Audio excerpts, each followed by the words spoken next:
नमस्कार विद्यार्थी मित्रांनो, मी आजच्या लेक्चरमध्ये तुमचं सगळ्यांचं स्वागत करते। आपण भारतीय संविधानाचा सरनामा आणि त्याचं विश्लेषण पाहत आहोत। या सरनाम्याच्या विश्लेषणामध्ये आपण यापूर्वी पाहिलेलं आहे भारतीय संविधानाच्या उगमस्थानाविषयी, ज्याला आपण ओरिजिन, ज्याला आपण सोर्सेस किंवा ज्याला आपण स्रोत असं म्हटलेलं होतं।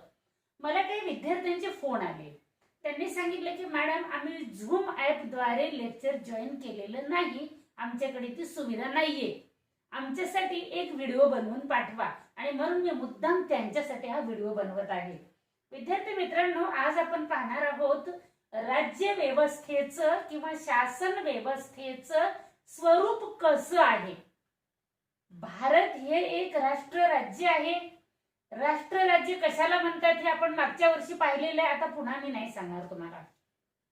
राष्ट्र राज्य कशाला म्हणतात हे पाहिल्यानंतर नव्यानं निर्माण होणाऱ्या, स्वतंत्र असणाऱ्या, सार्वभौम असणाऱ्या या भारत राज्याचं स्वरूप कसं असणार आहे हे जर आपल्याला बघायचं असेल तर आपण ते कुठं बघू शकतो? भारतीय संविधानाच्या सरनाम्यामध्ये ते आपण बघू शकतो। आणि म्हणूनच आपण पाहतोय, मी तुम्हाला झूम ॲप मध्ये सुद्धा पीपीटी मध्ये हे दाखवण्याचा प्रयत्न केलेला होता। हा जर सरनामा असेल,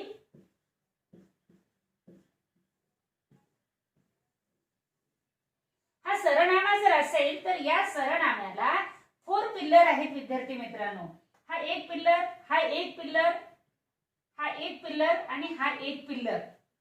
या पहिल्या पिल्लरचं नाव आहे स्वातंत्र्य, समता,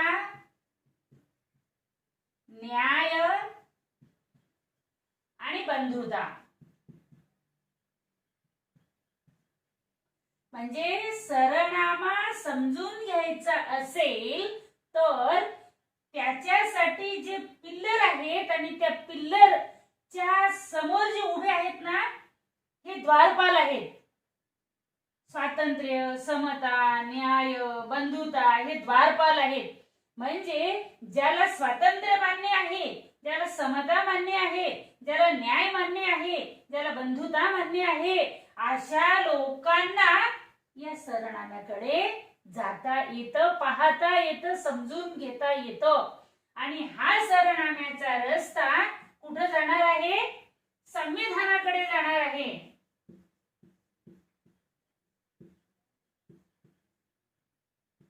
हा सरनाम्याचा रस्ता संविधानाकडे जाणार आहे।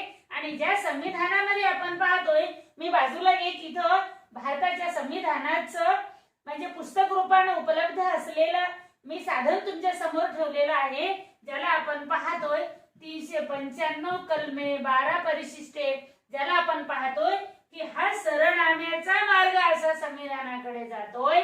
आणि याच्यावरती उभा आहे, कोण उभा आहे याच्यावरती? भारत।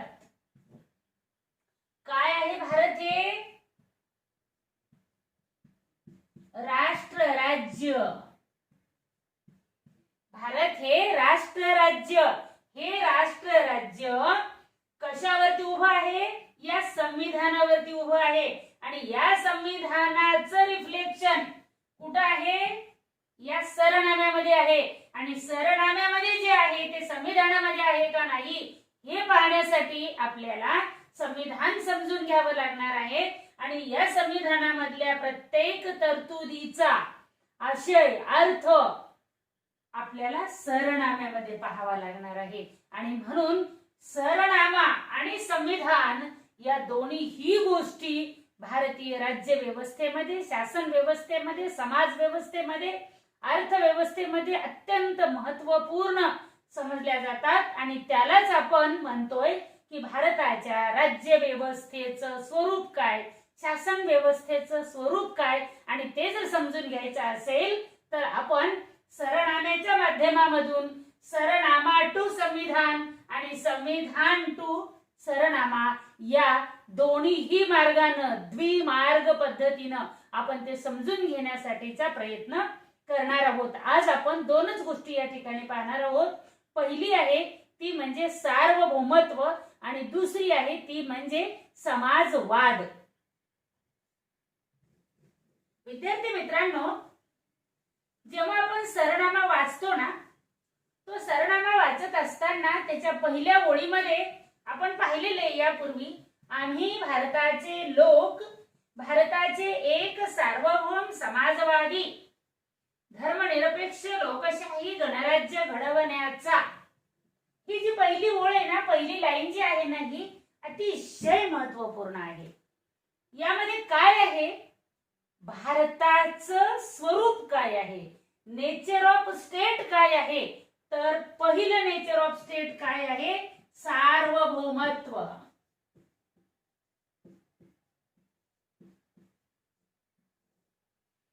आता सार्वभौमत्व काय आहे, आपण राज्यशास्त्राच्या राजकीय सिद्धांत या पेपर मध्ये पाहिलेला आहे. हा राज्याचा एक अनिवार्य घटक आहे असं आपण पाहिलेले. राज्याचे कोणते कोणते घटक आहेत, लोकसंख्या हा एक घटक आहे, त्याच्यानंतर भूप्रदेश हा एक घटक आहे, त्याच्यानंतर शासन हा एक घटक आहे, आणि चौथा घटक कोणता आहे, सार्वभौमत्व. मग लोकसंख्या, भूप्रदेश, शासन ह्या एवढ्या गोष्टी असेल तर एखादी संघटना, एखादा संघ, काही पण असू द्या, ते निर्माण होतं, पण त्याला आपण राज्य म्हणत नाही. म्हणतो का, नाही म्हणत त्याला आपण राज्य. राज्य आपण कधी म्हणतो, या तीन सोबत जर त्या संघाकडे सार्वभौमत्वाचा अधिकार असेल तर, आणि तरच आपण त्याला काय म्हणत असतो, राज्य म्हणत असतो. जसं की बघा, ब्रिटिश भारतामध्ये भारत ही ब्रिटिशांची काय होती, वसाहत होती. ब्रिटिशांची वसाहत होती, आणि ब्रिटिशांची वसाहत असल्यामुळं भारताला लोकसंख्या असून, भूप्रदेश असून, तिथं शासन होतं, पण ते ब्रिटिशांचं शासन होतं, आणि सार्वभौमत्व हा घटक नसल्यामुळं भारताला राष्ट्र राज्य हा दर्जा प्राप्त झालेला नव्हता. पण स्वातंत्र्यानंतर भारताने या तीन गोष्टींच्या बरोबरच सार्वभौमत्व हा राज्य निर्मितीचा चौथा घटक, अतिशय महत्वाचा आणि अनिवार्य असलेला जो घटक आहे, तो घटक प्राप्त केला, आणि भारत हे जगाच्या नकाशावरती राष्ट्र राज्य म्हणून अवतरलं. ही अत्यंत महत्वाची गोष्ट आहे. मग आपल्याला सार्वभौमत्व म्हणजे काय नेमकं ते बघायचंय. सार्वभौमत्व म्हणजे या राज्याला मिळालेला अशा प्रकारचा अधिकार की जो अंतर्गत आणि बाह्य स्वरूपाचे निर्णय घेत असताना दुसऱ्या कुठल्याही बाह्य शक्तीचा किंवा अंतर्गत शक्तीचा प्रभाव, दबाव, दडपण, नियंत्रण या राज्यावरती असत नाही. म्हणजेच सार्वभौमत्व असेल तर अंतर्गत निर्णय घेण्यासाठी ते राष्ट्र स्वावलंबी असतं, स्वयंपूर्ण असतं. तसंच आपल्या देशाचे दुसऱ्या देशासोबत कशा प्रकारचे रिलेशन असले पाहिजेत, कशा प्रकारचे संबंध असले पाहिजेत, हे ठरविण्याचा अधिकार सुद्धा सर्वस्वीपणे सार्वभौम राष्ट्राला असतो. म्हणजे बाह्य दृष्टिकोनातून निर्णय घेत असताना सुद्धा सार्वभौम राज्यावरती कोणाचंही दडपण, दबाव, प्रभाव असत नाही.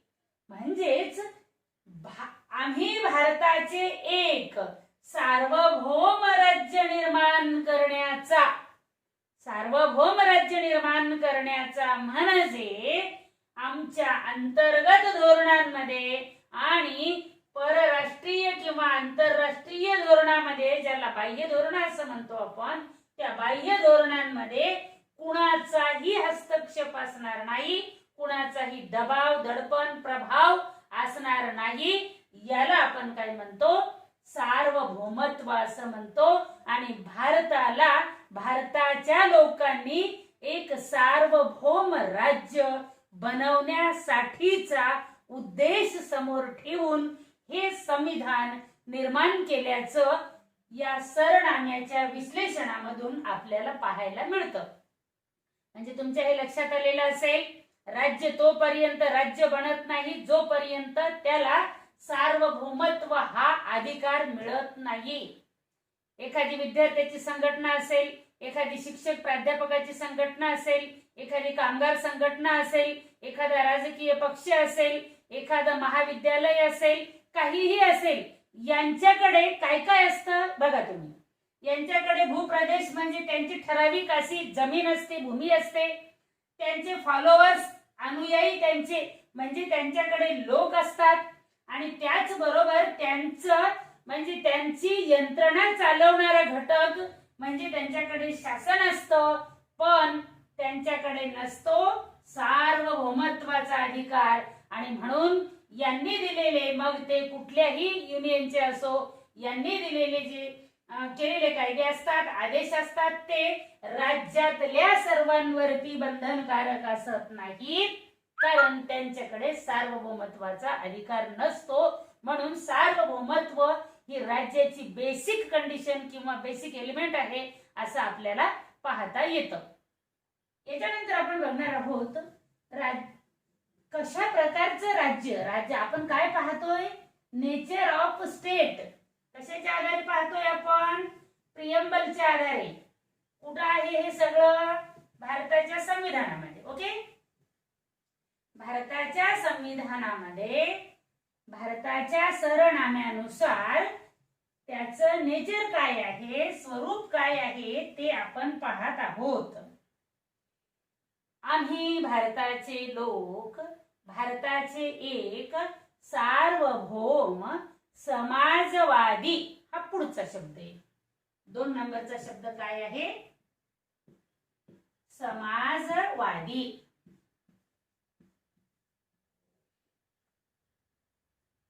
सोशियालिस्ट. आता समाजवादी राज्य, समाजवादी राज्य म्हणजे काय. विद्यार्थी मित्रांनो, राज्यशास्त्रामध्ये अनेक प्रकारच्या राजकीय विचार प्रणाली आहेत. कुठल्या कुठल्या राजकीय विचार प्रणाली आहेत, जसे की राजेशाही ही एक राजकीय विचार प्रणाली होती, भांडवलशाही ही सुद्धा एक राजकीय विचार प्रणाली होती, साम्यवाद हा एक राजकीय विचार किंवा विचार प्रणाली होती, लोकशाही ही एक राजकीय विचार प्रणाली होती, फॅसिझम, नाझिझम यालाही आपण राजकीय विचार प्रणाली असं म्हटलेलं आहे, लोकशाही, समाजवाद ही सुद्धा एक राजकीय विचार प्रणाली होती, उदार मतवाद, नव उदार मतवाद ही सुद्धा एक राजकीय विचार प्रणाली होती. तशी समाजवाद हे काय आहे हे आपल्याला समजलं पाहिजे. म्हणजे केवळ एका शब्दावरती महत्त्व देऊन, केवळ एक शब्द समोर ठेवून आपल्याला याचा अर्थ कळणार नाही. समाजवाद म्हणजे नेमकं काय हे जर आपल्याला समजून घ्यायचं असेल तर समाजवाद या शब्दाचा वापर केव्हा, कुठं आणि कशासाठी झाला हेही आपल्याला बघावं लागेल. समाजवाद याच्यामध्ये 2 शब्द आहेत, लक्ष द्या इकडे. हा समाज आणि हा दुसरा वाद. समाज म्हणजे काय म्हणतो आपण, ज्याला समूह, ज्याला सोसायटी, त्याला आपण समाज म्हणतो. आणि वाद म्हणजे काय आहे, विचार. ओके, वाद म्हणजे विचार आणि हे समाजला समाज. म्हणजे संपूर्ण समाजाचा विचार करणारी विचारसरणी म्हणजे समाजवाद होय. आता समाजवाद ही राजकीय विचारसरणी आहे का आर्थिक विचारसरणी आहे, समाजवाद ही काही जीवनशैली आहे, समाजवाद एक सिद्धांत आहे, समाजवाद एक आंदोलन किंवा चळवळ आहे, समाजवाद काय विचार प्रणाली आहे, समाजवाद नेमकं काय आहे याच्याबद्दल आपल्याला अति प्राचीन, आधुनिक या काळामध्ये वेगवेगळे संदर्भ सापडतात, पण आपल्याला पाठीमागे जायची गरज नाहीये. 1827च्या कालखंडापासून आपण पाहतोय की समाजवाद या शब्दाचा वापर व्हायला सुरुवात झालेली आहे. ती कशी आणि कुठे झाली ते आपण बघूया.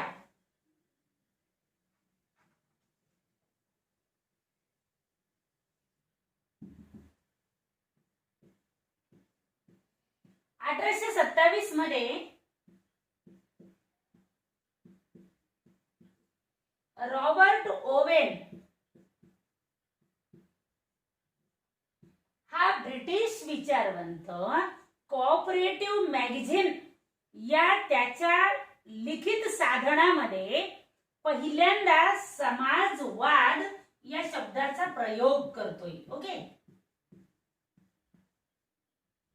पण त्याला याचा अर्थ काय अपेक्षित होता? त्याला याचा अर्थ सहकार असा अपेक्षित होता. सहकार म्हणजे काय? एकमेकांना सगळ्यांनी सहकार्य करणं आणि सगळ्यांचा विकास साधणं या अर्थानं कोऑपरेटिव्ह मॅगझिन नावाच्या लिखित साधनामध्ये 1827 मध्ये त्यानं काय केलेलं आहे? समाजवाद या शब्दाचा वापर केलेला आहे. त्याच्याच दुसऱ्या साधनामध्ये 1833 मध्ये त्याचं दुसरं जे पुस्तक आलेलं आहे त्या पुस्तकाचं नाव आहे POOR poor's man guardian GUARDIAN. याही पुस्तकामध्ये समाजवाद नावाचा शब्द त्यानं वापरलेला आहे. या शब्दाचा त्याने वापर केलेला आहे. हा ब्रिटिश विचारवंत होता. या ब्रिटिश विचारवंतानं या दोन्हीही लिखित साधनांमध्ये समाजवाद या शब्दाचा लिखित स्वरूपामध्ये काय केलेला आहे? उपयोग केलेला आहे, वापर केलेला आहे, उच्चार केलेला आहे. आणि त्यानं कोणत्या अर्थानं केलेला आहे? सहकार्य अर्थानं त्यानं त्याचा वापर केलेला आहे. याच्यानंतर आणखीन दोन गोष्टी आपण संदर्भासाठी बघूया. वेबस्टर शब्दकोश आणि इनसायक्लोपीडिया ऑफ ब्रिटानिका याचाही आपण संदर्भ घेऊया.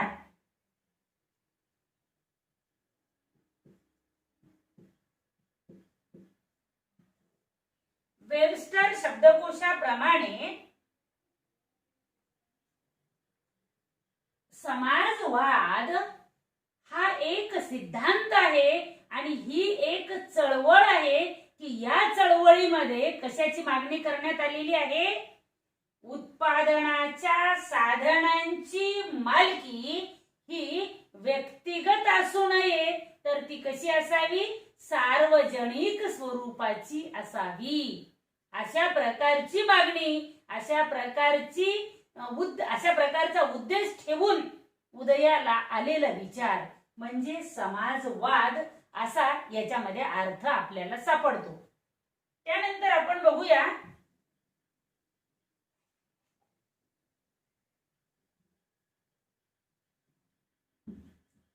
Encyclopaedia of Britannica.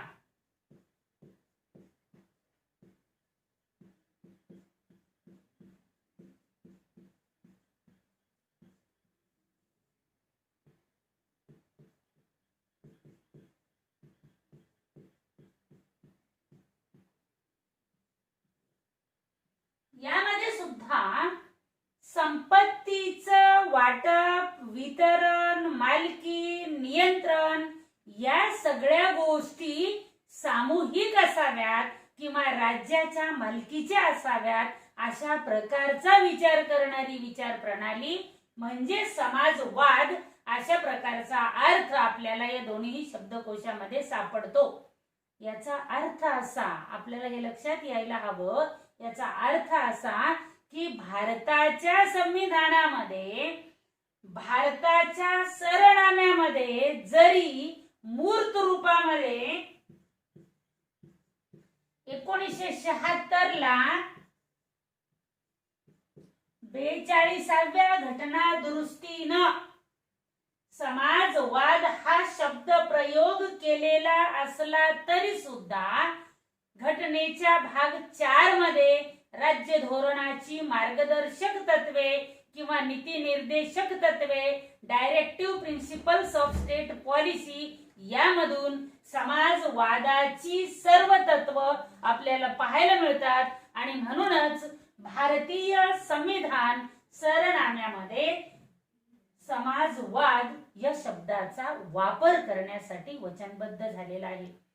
समाजवाद याचा अर्थ काय हे मी तुम्हाला समजून सांगण्याचा प्रयत्न करतेय. समाज आणि व्यक्ती. समाज म्हणजे सगळे लोक. लक्ष द्या इकडे.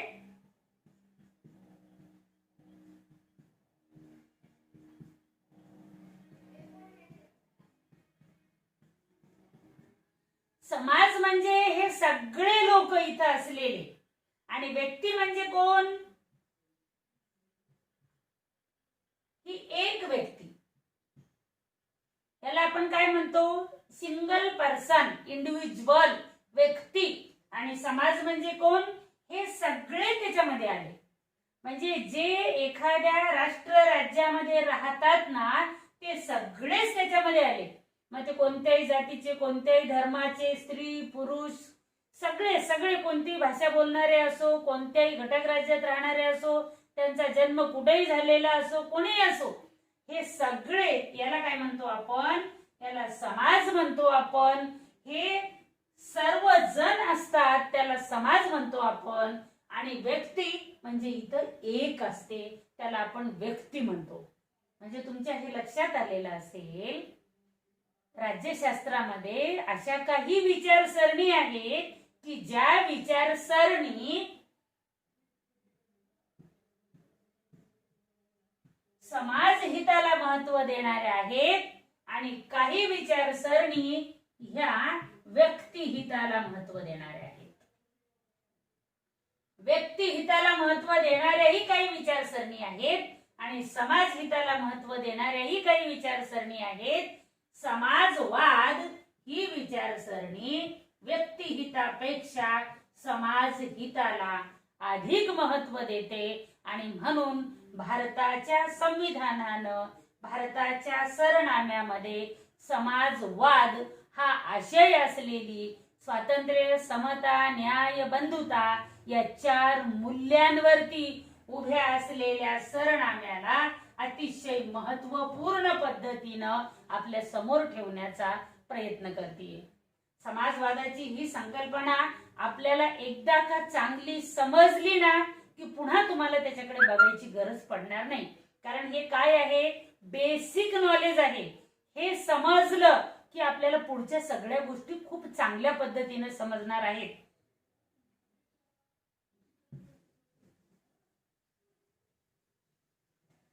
समाजवादाच्या संदर्भामध्ये आपण आणखी अधिकच काहीतरी समजून घेण्याचा प्रयत्न करूया. विद्यार्थ्यांनो लक्ष द्या इकडे. मूलभूत अधिकारामध्ये काय आहे? स्वातंत्र्य आहे. ते कोणाला आहे? व्यक्तीला आहे. ओके. ते भाग 3 मध्ये आहे. आता भाग 4 ज्याला आपण मार्गदर्शक तत्वे असं म्हणतोय. तिथं काय आहे? समता, न्याय आहे. ते कोणासाठी आहे? समाजासाठी आहे.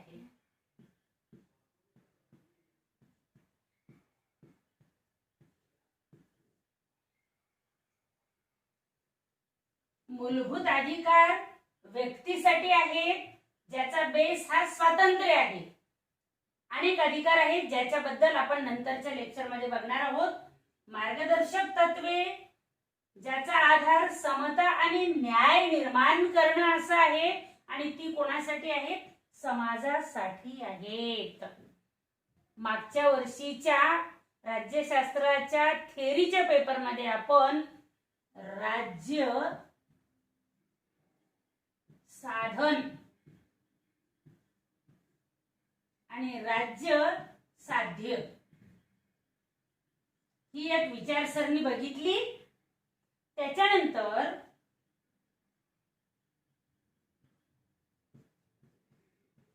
व्यक्ती, साधन आणि व्यक्ती साध्य ही एक विचारसरणी बघितली. त्याच्यानंतर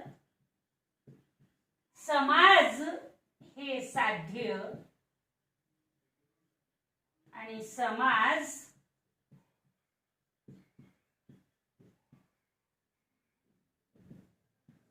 हे साधन ही सुद्धा एक विचारसरणी आपण पाहिलेली आहे. आता आपण समाजवादाची ही संकल्पना समजून घेण्यासाठी पाश्चिमात्य, पौर्वात्य, युरोप खंडामधल्या काही संदर्भ, भारताच्या संदर्भामध्ये काही परिस्थिती, सिद्धांत आणि प्रॅक्टिकल व्यवहार ज्याला म्हणतो आपण, थेअरी आणि व्यवहार ज्याला म्हणतो आपण, त्याही गोष्टी आपण समजून घेण्यासाठीचा प्रयत्न करूया. समाजवादी समाज व्यवस्था निर्माण करणं म्हणजे काय आणि ते का आलं आपण पाहिलेले बघा. 1827 ला हा शब्द पहिल्यांदा आला असं पाहिलंय आपण. 1833 ला दुसऱ्यांदा तो शब्द आलाय असं पाहिलेलं आहे. रॉबर्ट ओवेन यांनी त्या शब्दाचा संदर्भ दिल्याचा मी तुम्हाला सांगितलेलं आहे. आणि याच्या नंतरचा विचार काय येतो बघा. जगामध्ये औद्योगिक क्रांती झाली. औद्योगिक क्रांती होण्याला काय कारण ठरलं होतं? वैज्ञानिक, यांत्रिक आणि तंत्रज्ञानामध्ये झालेले बदल किंवा शोध. याचा अर्थ काय झाला? पारंपरिक उत्पादनाची साधनं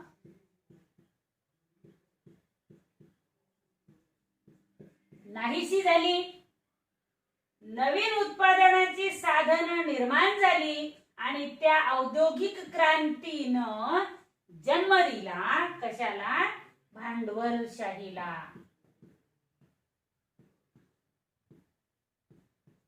भांडवलशाहीला जन्म दिला. मग भांडवलशाहीला जन्म दिल्यानंतर ही भांडवलशाही व्यक्तिहिताला मानणारी विचारसरणी होती.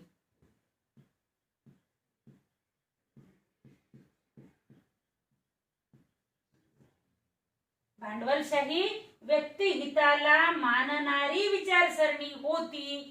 व्यक्तिहिताला मानणारी विचारसरणी म्हणजेच समाज हिताकडे दुर्लक्ष करणारी.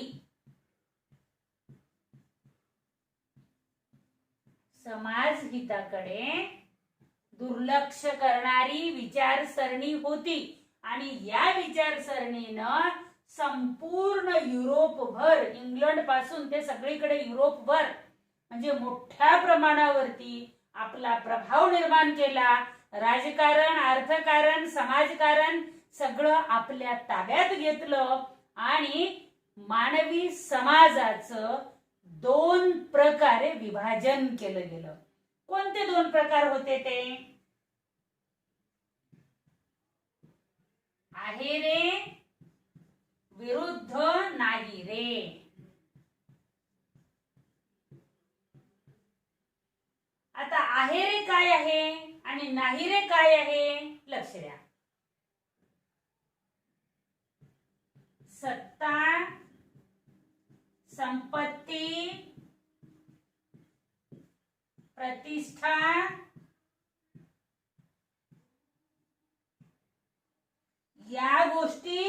ज्यांच्याकडे आहेत ते आहे रे, आणि या गोष्टी ज्यांच्याकडे नाहीत ते नाही रे.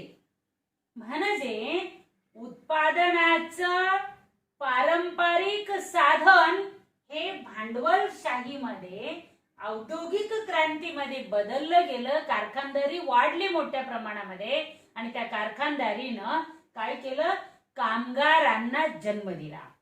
कामगार, मजूरदार हा एक मोठा वर्ग या भांडवलशाहीनं तयार केला. आणि या भांडवलशाहीनं तयार केलेला हा नाहिरेवाला जो वर्ग होता ना, तो नाहिरेवाला वर्ग या भांडवलदारांकडून म्हणजेच आहेरेवाल्या वर्गाकडून पिळला जात होता. त्याचं मोठ्या प्रमाणावरती शोषण होत होतं आणि सगळी संपत्ती इथं जमा होत होती. इथं संपत्ती का जमा होत होती? कारण राजकीय सत्तेवरती या आहेरेवाल्या लोकांनी आपला प्रभाव निर्माण केला आणि आपल्याला हवे तसे कायदे निर्माण केले.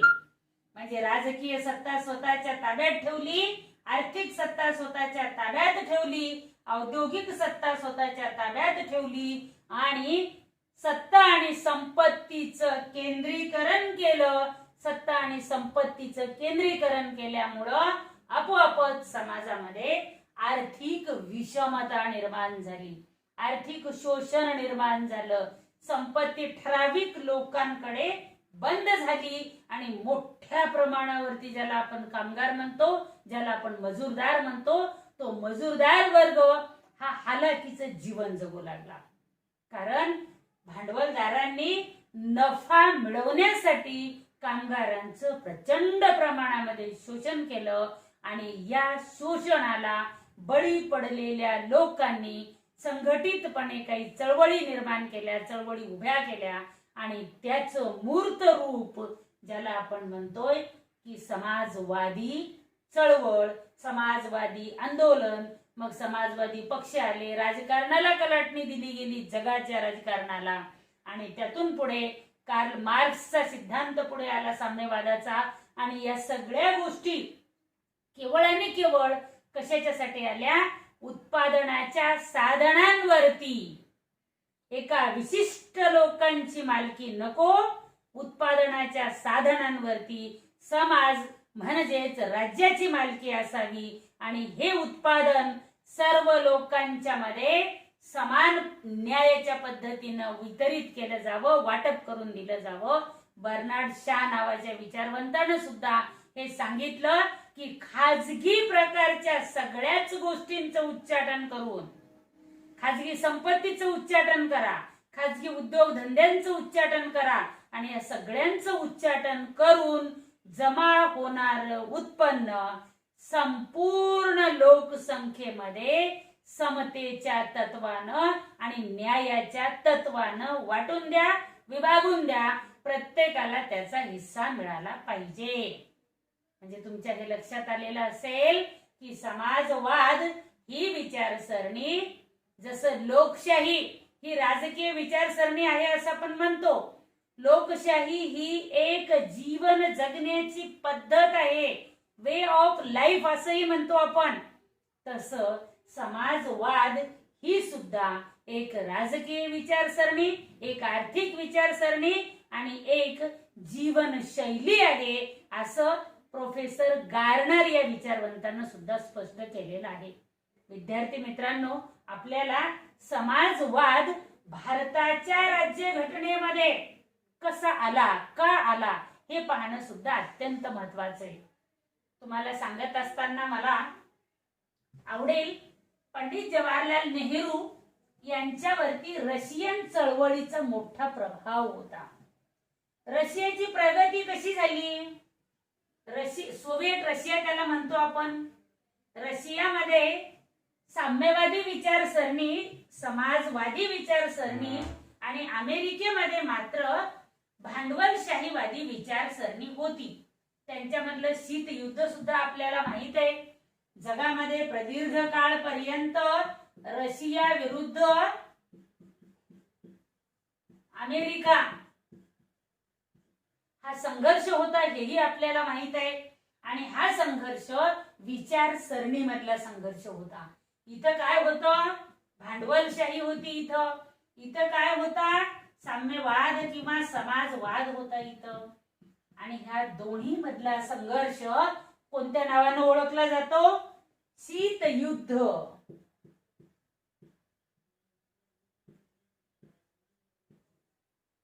शीतयुद्ध या नावाने हा संघर्ष ओळखला जातो.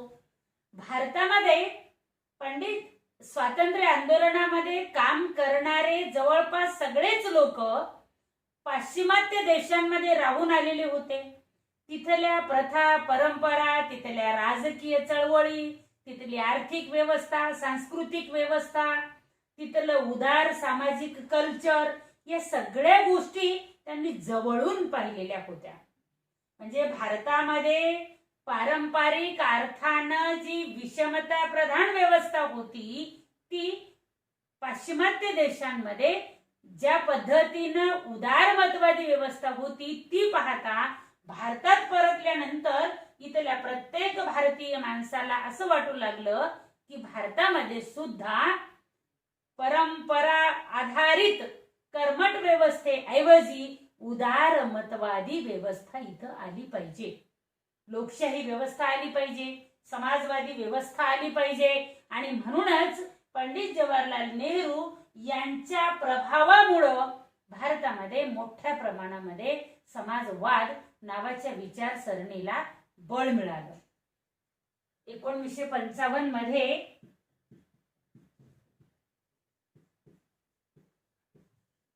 आवडी येथे भरलेल्या काँग्रेसच्या अधिवेशनामध्ये अधिकृतपणे काँग्रेसनं समाजवादाचा पुरस्कार केला.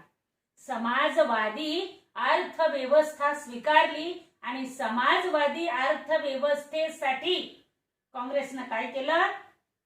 दोन गोष्टी समजून घ्या. ज्याला आपण लोकशाही म्हणतो, लोकशाही मधल्या चांगल्या गोष्टी प्लस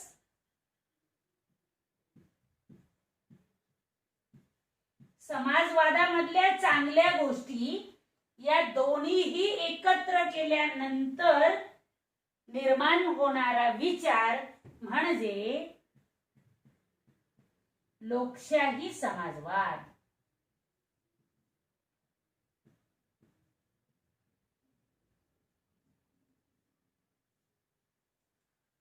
भारतामध्ये समतेवर आधारलेली समाज व्यवस्था निर्माण करायची आहे.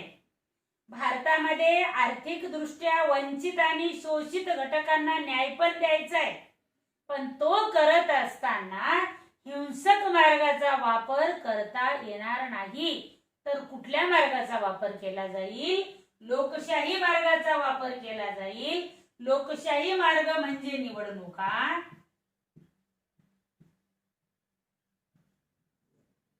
राजकीय पक्ष लोकांच्या समोर समाजवादी विचार घेऊन निवडणुकांना सामोरे जातील आणि लोकांना समजावून सांगतील, लोकांना पटवून सांगतील की भारतामध्ये जर समाजवादी समाज व्यवस्था, समाजवादी अर्थव्यवस्था निर्माण झाली नाही तर आहेरेवाल्या लोकांसाठी भविष्यामध्ये किती धोकादायक परिस्थिती निर्माण होणार आहे. आणि हळूहळू सगळ्यांचं मत परिवर्तन होऊन, मन परिवर्तन होऊन आर्थिक समता, आर्थिक न्याय निर्माण करण्यासाठी प्रयत्न केले जातील. आणि हे करताना लोकशाही मार्ग सोडला जाणार नाही. म्हणजे लोकशाही समाजवाद याचा अर्थ लोकशाहीतल्या चांगल्या गोष्टी आणि समाजवादामधल्या चांगल्या गोष्टी या दोन्ही एकत्र केल्यानंतर निर्माण होणारा विचार लोकशाही समाजवाद म्हणून ओळखला जातो. आणि भारतामध्ये तो मोठ्या प्रमाणावरती राबवण्याचा प्रयत्न काँग्रेसच्या काळामध्ये झाल्याचा आपल्याला पाहायला मिळतो.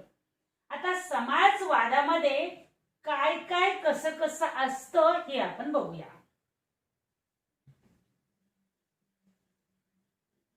समजतंय ना तुम्हाला? म्हणजे खूप सोप्या पद्धतीने मी तुम्हाला हे सांगण्याचा प्रयत्न करत आहे, त्यामुळे निश्चितपणे तुम्हाला ते समजेल.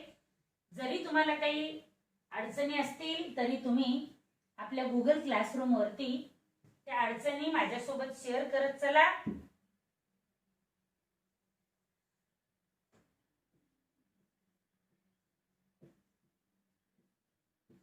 समाजवाद त्याच्यामध्ये काय काय असणार आहे बघा आता.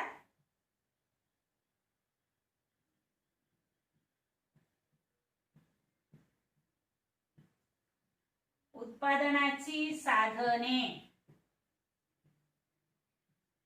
सामूहिक मालकीची असतील.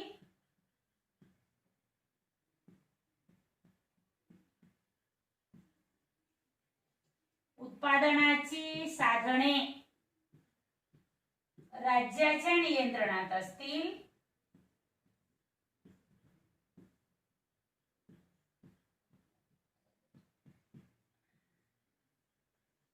संपत्तीचं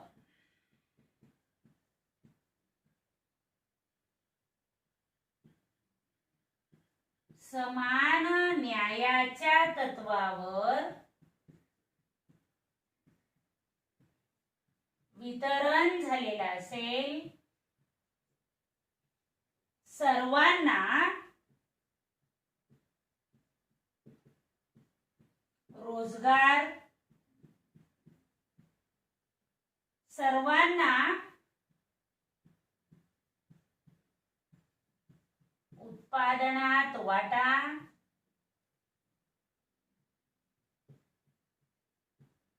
मोठे उद्योग सरकारच्या ताब्यात,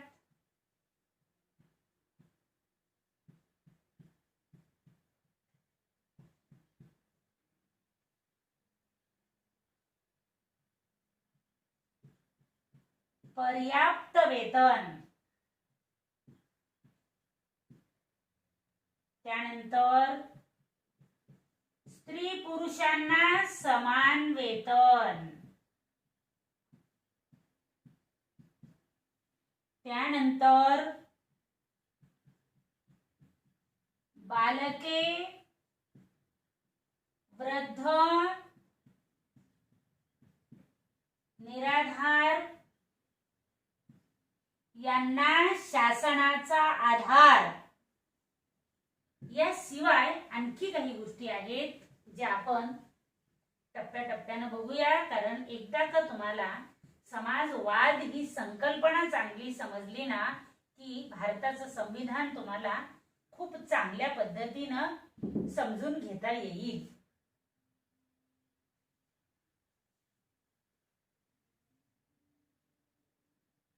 उपजीविका म्हणजे उदरनिर्वाह. उदरनिर्वाह करण्यासाठी सन्मानाचा मार्ग हवा. उदरनिर्वाह करण्यासाठी म्हणून केवळ वय नसताना एखाद्याला अवघड काम करायला लागू नये. वय झालेला असलेल्या वयोवृद्धांना केवळ पोट भरण्यासाठी त्यांना न झेपणारं काम करायची वेळ येऊ नये. निराधारांनाही अशाच प्रकारचं काम करायची वेळ येऊ नये. याच्यासाठी राज्याची समाजवादामध्ये काय भूमिका असते? राज्याची समाजवादामध्ये ही भूमिका असते की या सगळ्या शोषित, वंचित, शेतमजूर, शेतकरी, स्त्रिया, दुर्बल, ज्यांच्याकडे उत्पादनाचा कुठलाही सोर्स नाही, बेरोजगार असलेले, सुशिक्षित बेकार ज्याला म्हणतो आपण, ज्यांच्या हाताला काहीच काम नाही असं आपण म्हणतो, अशा प्रत्येकाला राज्यानं काय केलं पाहिजे? हाताला काम दिलं पाहिजे. आणि समाजवाद म्हणजे काय हे तुमच्या लक्षात आलं असेल. समाजवादाच्या संदर्भामध्ये आपण पाहतोय समाजवाद म्हणजे शोषणाला विरोध करणारा विचार. समाजवाद म्हणजे आर्थिक संपत्तीचं केंद्रीकरण याला विरोध करणारा विचार. समाजवाद म्हणजे समतेवर आधारलेल्या समाजाची निर्मिती करू पाहणारा विचार. समाजवाद म्हणजे उत्पादनाच्या साधनांची मालकी व्यक्तीकडे नव्हे तर समाजाकडे किंवा राज्याकडे किंवा सरकारकडे देऊ पाहणारा विचार समाजवाद म्हणजे कामगारांचं, शेतकऱ्यांचं, दुर्बल घटकांचं, स्त्रियांचं, वंचितांचं आर्थिक हित पाहणारा विचार समाजवाद म्हणजे कुणीही आर्थिक आणि राजकीय सत्तेच्या बळावरती इतरांचं शोषण करू पाहतोय त्याला विरोध करणारा विचार समाजवाद म्हणजे उत्पन्नाचं वितरण न्यायाच्या तत्वावरती करू पाहणारा विचार समाजवाद म्हणजे मानवी जीवनाला मानवता, बंधुता, न्याय, समता देऊ पाहणारा विचार समाजवाद म्हणजे भांडवलशाहीच्या विरोधामध्ये निर्माण झालेली चळवळ समाजवाद म्हणजे एक राजकीय सिद्धांत समाजवाद म्हणजे एक आर्थिक सिद्धांत समाजवाद म्हणजे एक राजकीय विचार प्रणाली समाजवाद म्हणजे मानव जातीच्या विकासासाठी सगळ्यांनी एकमेकांना सहकार्य करून सर्वांच्या विकासासाठी कार्य करणारा सिद्धांत। विद्यार्थी मित्रांनो, या समाजवादाचं भारतामध्ये झालंय काय हे आपल्याला पाहणं तेवढंच गरजेचं आहे। 1990-91 पासून जगामध्येच जागतिकीकरण, उदारीकरण आणि खाजगीकरण या नवीन संकल्पना अवतरल्या, ज्याला आपण LPG असं धोरण म्हणतो। या संकल्पना अवतरल्यानंतर आणि सोव्हिएट रशियाची म्हणजे समाजवादाला प्रमाण मानून ज्या रशियानं अल्पावधीमध्ये खूप चांगली प्रगती केली त्या रशियाचं विघटन झालं आणि त्यानंतर मात्र समाजवादी विचारसरणी भारतामध्ये कशा पद्धतीनं आली किंवा तिचं काय झालं नेमकं ते आपण बघण्याचा प्रयत्न करूया। विद्यार्थ्यांनो, समाजवाद सरनाम्यामध्ये तर राहिला शब्द, पण प्रत्यक्षामध्ये शासनाच्या मार्फत मोठमोठ्या व्यवसायामधून आपली भागीदारी काढून घेण्यात आली। खाजगी भांडवलदारांना ते सगळं गुंतवणुकीसाठी उपलब्ध करून दिलं गेलं आणि समाजवादाचं नाव फक्त राहिलं आणि समाजवाद त्याच्या आशयासह नाहीच होऊ लागला आणि हा एक गंभीर धोका होता। पण करणार काय? जगाचीच पाऊलं समाजवादाच्या विरोधात पडली आणि भारतालाही त्या पावलावरती पाऊल ठेवून पुढे जावं लागलं। आजची तर परिस्थिती खूप गंभीर आहे।